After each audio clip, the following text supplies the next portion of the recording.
Hello, everyone, and welcome back to the I Fear I Have Thoughts podcast. I am your host, Lilly Tavarez, and it is May. Actually, it's almost the end of May now, but May is Mental Health Awareness Month, and that is the main drive for this podcast is to be an open, safe place to talk about mental health, particularly anxiety, overthinking, the insecurities of being a young woman in this world. Um, but today I want to talk about something that I have personally had to overcome. And I recently was listening to another podcast, and she was talking about how to create a safe space everywhere you go. And the way to do that is to ensure that you are your own safe place. You are your own safe space, your own safe person. Even if you are in a relationship, at the end of the day, I mean, if you don't live together, or even if you do, that you know at the end of every day that when you come home to you. Like, you may have roommates or friends or a partner or whatever, but if you didn't have them, like, you come home to yourself every single day, and we need to cherish that the same way that we cherish other people. Like, think about all of the effort that it takes to be in a relationship with someone else. Not saying it should be like laboring, like your relationship should not be hard work all of the time, but I mean, every single day you make an active effort to show the person, your partner, that you're in a relationship. You make the active effort every single day to show them that you love them, you appreciate them, and you let them know that they are there. They hello, rewind. You let them know, whether it's through words, mannerisms, or just long-term security, that they are your safe place. And it takes time for someone to become that safety blanket for you, but think about all the time that you have had with yourself. Like, you have had the relationship with yourself is the most long-term and, quite frankly, important relationship that you have in your life, because if you don't have a relationship with yourself and you have no sense of self, you have nothing. You can't enjoy life. So today we're talking about how to be your own safe space, and I have bullet points. We're going to go down the list and talk about how you can become your own safe space, especially if you have an anxious attachment type. I know I definitely do, and sometimes that anxiety actually makes me avoidant as well. So I can be avoidant because of my anxious attachment style. So this is any advice that I give, it's coming from things that I have personally experienced. So I always want to preface my side when I'm talking about it, but it also comes from experiences that I have watched other people go through, like paths I've watched other people walk down, things that I've watched and read, and all of that. So, yes, I do have an anxious attachment style, and an anxious attachment, like, I remember learning about this in psychology class, and I was like, oh, oh, that sounds familiar. But it is the result of not having a secure relationship with yourself due to being insecure in your childhood and upbringing because of parental neglect, emotional abuse, just anything that might have been emotionally daunting, even if you wouldn't consider it abuse. Um, Anxious attachment comes from your nature growing up and the way that you were not nurtured. Um, Here I am talking about nature and nurture again. But I mean, it's really weird. Like we we overcomplicate. Oh, why can't I talk today, guys? What the heck? Usually I'm like a smooth operator, like good with the words, but I'm a little mixed up today. But I am going through some stress right now. My boyfriend actually just lost his mom. She just passed away, and just out of like privacy, I don't want to talk about it that much, but I can't get it off my mind. Like, me and Jack have been together for almost 2 years, and that's as long as his mom has been in my life, and she was such an amazing, awesome woman. And I've watched other family members just kind of wither away because of cancer, and I've lost grandparents and great grandparents to cancer, and now my like amazing boyfriend has just lost his mom, and he's only 21 years old, and it's really devastating. So I didn't want to say anything, but I can't get it off my mind, and I just want to like pay tribute to her because she was such an amazing, awesome woman. She was so easy to talk to, and her strength was so admirable. And women are just so strong. I love women. Women are so strong, and I loved her so much.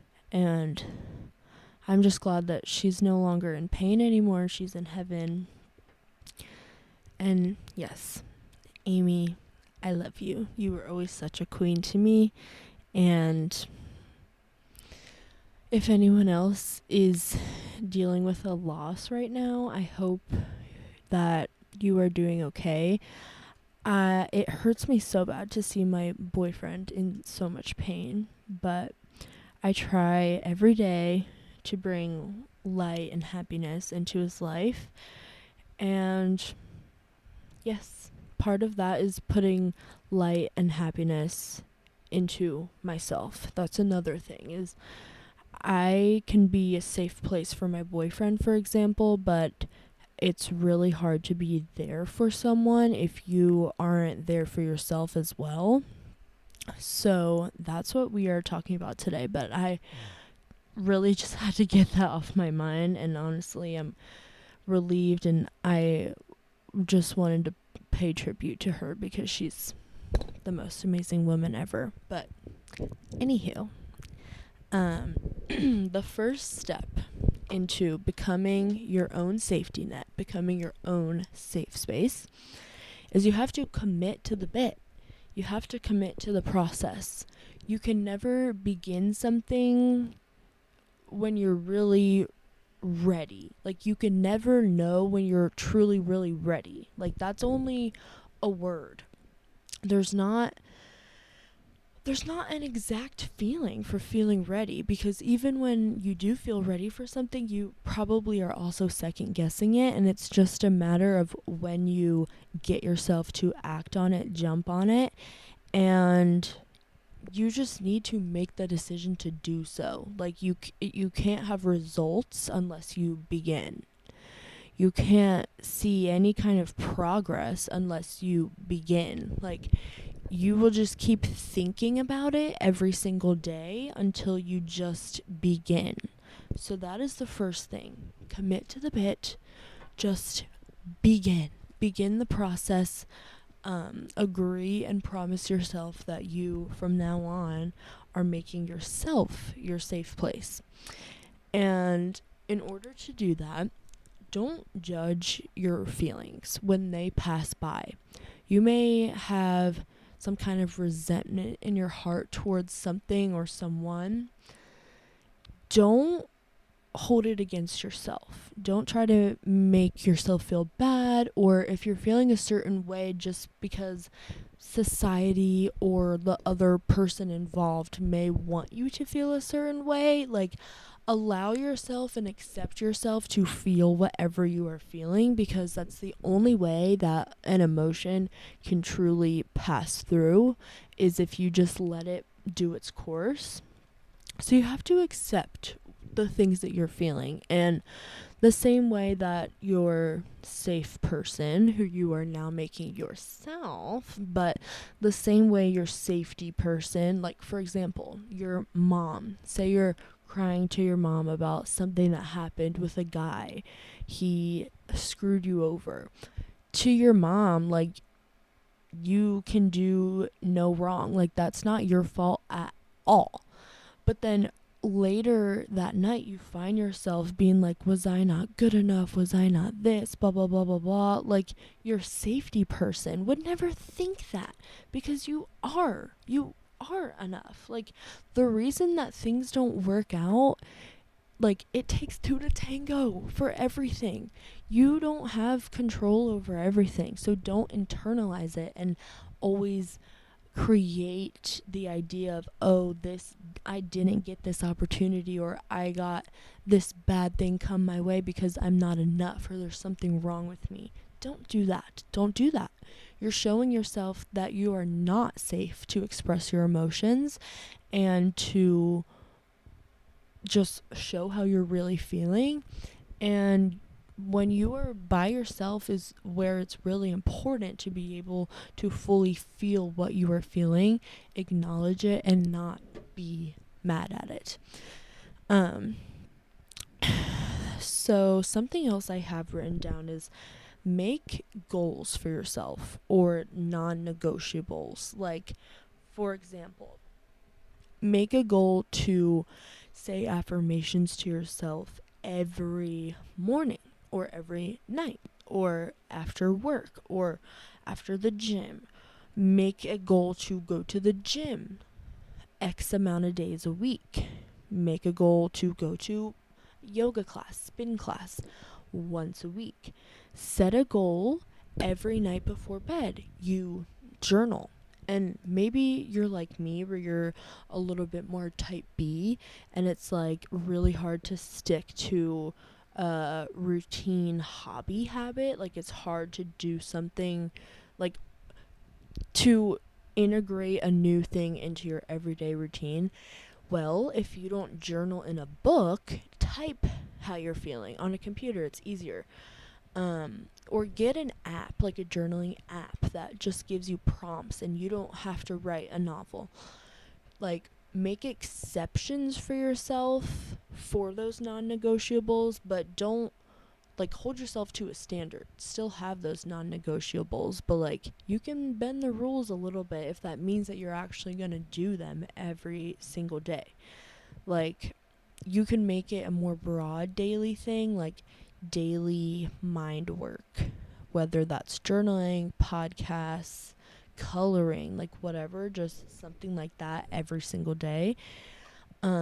Daily movement, I think, is really important. It's not so realistic because we do live such busy, fast lives. Like, in the United States, I feel like it's like hustle, hustle, hustle culture. Like, go to work, go to the gym, entertain people, like, go and do this. Then you have to clean when you get home, and then you have to go get groceries, go make more money. Like, it's hard because we do live a very go, go, go life, like, as society as a whole. But daily, if you can, but you can really always make time for what you truly want to do. Daily movement. It changes so much. Like, today, for example, I didn't go to the gym. I didn't go on a walk. The last 3 days, I haven't. But, like, I have some stuff going on right now, and I'm still making the time to do this podcast that helps me, but I'm hoping helps other people as well. That's an example. That's something to be proud for, that can make me feel better, and I'm taking initiative in doing that. But I do feel a difference in my mood, my energy, my like stomach and stuff when I have not done a movement for the day. So, daily movement changes a lot. Like, even if it's just a walk around the neighborhood, or a walk on the treadmill, or an at home workout, or a yoga class, or anything, like, it gives you a sense of accomplishment, and that's just a really helpful thing.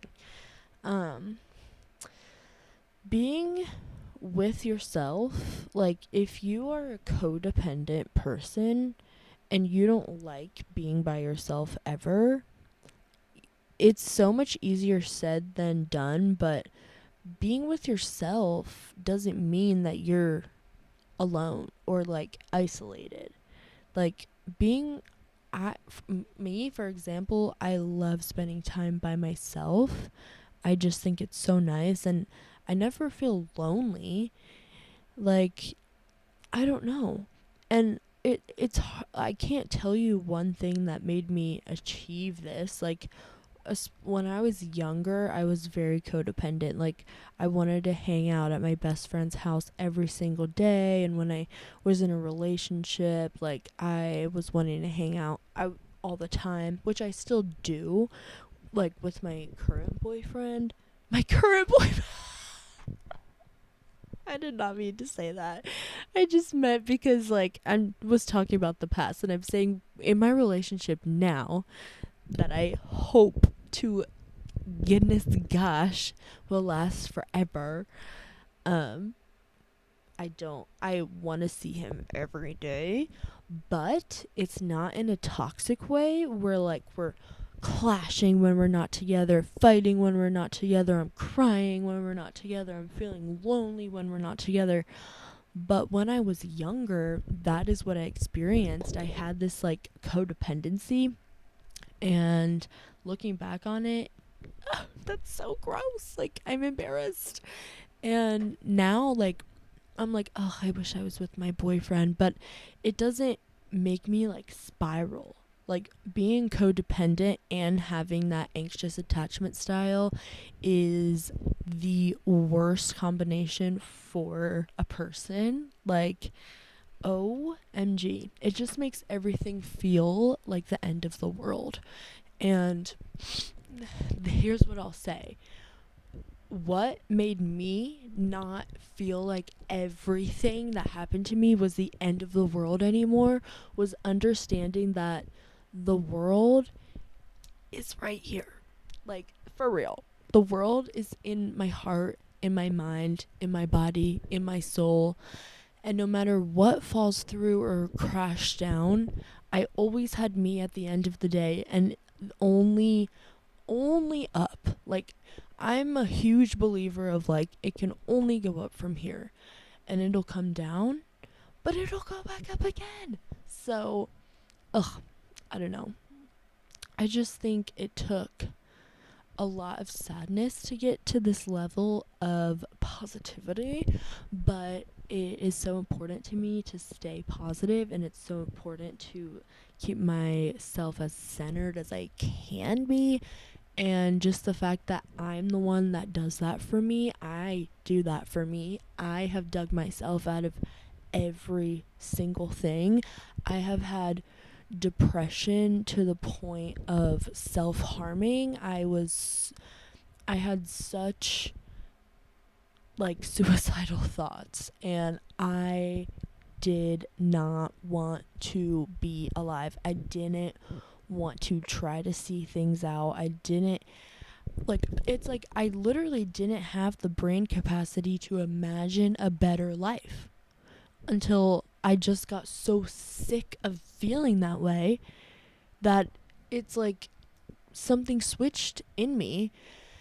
I changed my lifestyle, and my life genuinely got better.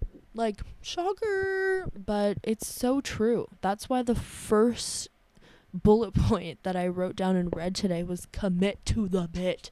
Commit to the process. Until you commit to the process of anything, nothing is going to get better and go up. Commit to the process. It's so important, and you will never regret it. And clearly, you do regret not committing to it if you think about it all the time. So, commit to the process. Set goals. Set mini goals at first. Goals are not concrete, goals are stepping stones. Start somewhere. No one is asking you to start this grant, like, no one is expecting anything from you as much as you expect things from yourself. So keep that in mind, ground yourself, and think about what really matters and what really can make you feel good. And it all comes from within. You don't have to look. To my people who are codependent and have anxious attachment, you are looking for things in other people that are already inside of yourself. Like, everything that you are wanting out of other people, other commitments, relationships, whatever, all of that can be found within yourself. You just have to do the soul searching, and you just have to commit. And once you go down that road, it is a road you will never, ever, ever regret, and it will stay with you forever. And that's why I want to talk about it, because I genuinely feel... Hold on, I need to take a sip of water.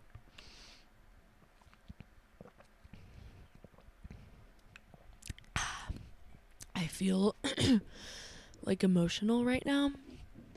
And gosh, happy May, happy Mental Health Awareness Month, and I can't even fathom where I am today versus where I was in the past. Like, I can't even remember what it felt like to be so down in the dumps. And I did that. I got myself out of there. And that is much more powerful of a feeling than if somebody else somehow grabbed my hand and took me out from the dirt, out of that hole that I just kept digging and digging and digging and digging myself into. Nobody was saving me. Like, I had help, but no one was saving me. I was the only constant in my life, and we forever will be the only constants in our lives. Unless you have like a twin or something who has been with you since the moment you popped out of the womb and you don't know what it's like to be apart from each other. But besides that, we are the constants in our own lives. And why should that be taken lightly? Like, why would that not be treated like a serious thing in a serious relationship that we should cater to? Because we're the ones that we spend the most time with. So why shouldn't we put the most energy into being kind and nurturing to ourselves? I don't know, guys. And I don't do that all the time. Like, I'm mean to myself. I can be so harsh on myself. But I never let it get too bad. And that is that's a skill that I am so proud of, because I seriously used to just not see the value in life at all. And now I don't understand how I could even feel that way. I do understand how, given the circumstances of what I was going through. Like, I get how things were hard for me, but if I had those same obstacles thrown at me today, it wouldn't break me like that. And that's resilience. And resilience is so important. And again, women are so resilient and women are so strong. And I'm proud to be a woman. I'm proud to be someone who has suffered with general anxiety disorder my whole entire life, as well as clinical depression that stemmed from my anxiety disorder, as well as ADHD, which also adds to the whole anxiety factor. So, like, I get it, guys. I totally get it. And I just don't want anyone to ever feel alone. I wrap up all my podcasts with saying that. That's how I know I'm, like, pretty much done. This is why I'm sitting here talking about this. I could sit here and do this and save it for myself, because honestly, just talking in the moment is so relieving. And then I edit it and stuff, and I'm like, this is not relieving. But I do love putting the podcast out and everything. But I hope I can help anyone, because mental health. Hold on, my boyfriend's calling me. Okay, I'm back. I just got a phone call. But I actually totally forget where I left off. I don't know. But I'm just going to say that making yourself your own safe space, you will never regret it. You will have comfort in yourself every single day, and it will just be reassuring to walk through life knowing someone has your back no matter what, and it's yourself. And it's like that whether you realize it or not. Like, you're stuck with yourself. You really are. So, I mean, do you want to be enemies with yourself? Like, is that really the way that you want to go about your life? And what will, like, allow you to accomplish what you're really meant to accomplish and allow you to reach your highest potential? I don't think being your biggest enemy. I don't think people who are super successful and build empires and all of that stuff, I don't think that they're their biggest enemy, because you gotta work with yourself. You gotta work with what you have. And there's just no harm in giving some extra loving to yourself. But I love you guys, and always feel free to, like, DM me or anything if you ever need to chat about something that you're going through. If you are feeling like you just don't want to be here anymore, I just want you to know you are not alone, first of all, and when you say you are feeling that way. And second of all, like, this low is going to make your highs feel so much better one day. And I know that you might be like, okay, like, I don't know how much longer I can really do this for. I just want to tell you, like, this is gonna be as bad as it gets, and it can only go up from here. You are going to find the beauty in things, and once you get out what is not good for you, it's like everything that is meant for you and good for you will come. And you deserve to get to the point where you see your life blossom. You deserve to get through this and be able to feel proud of your strength and resilience from getting past this. You deserve to see the light at the end of the tunnel. Like, the light at the end of the tunnel will be so beautiful. And there's never not invalidating anything at all, but there's never something worth taking a life away for, because taking your own life away for, because time really, really heals everything. But a life is the most valuable thing on this earth. We are all lucky to be here. We are all lucky to be alive. And it might not feel that way at all, but we are. There's beauty to life that you just may not see right now, but that doesn't mean that you never will. And you deserve to get to the point of seeing the beautiful things. And I hope that you do. And I am sure there are people in your life that hope and pray that you do as well. And if there's not, in the future, there will be. And I will be that person for you if you don't have that. But I love you guys for tuning into my podcast and listening with me. I feel relieved to talk about this. I don't know. I just kind of feel like a weight lifted off of me right now. So thank you for watching or listening. And yeah, I am always open ears, and thank you guys for being open ears for me as well. And I feel so lucky. And yeah, let me know what you guys want to hear about, talk about. And I'm home for the summer from college. So I'm at my parents' house in my bedroom. I put up the cheetah wall that I had. It's just like vinyl that sticks to the wall, but I had it on my closet in my college town in my apartment.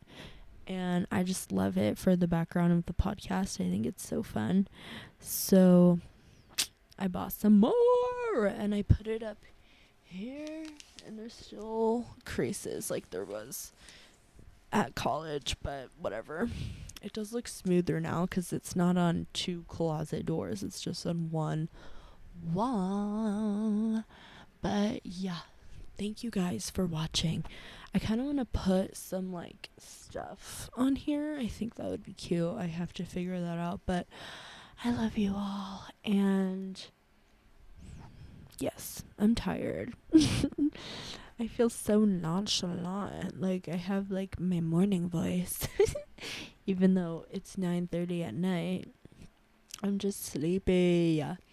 But maybe you're watching this before bed. So sweet dreams. Sleep tight. And don't let the bed bugs bite. And thank you for listening / watching / supporting the I Fear I Have Thoughts podcast with me, Lilly Tavarez. I hope. Harp. I need to go. Literally GTG. I hope that you guys have the best night ever. Because you deserve it. Bye, guys.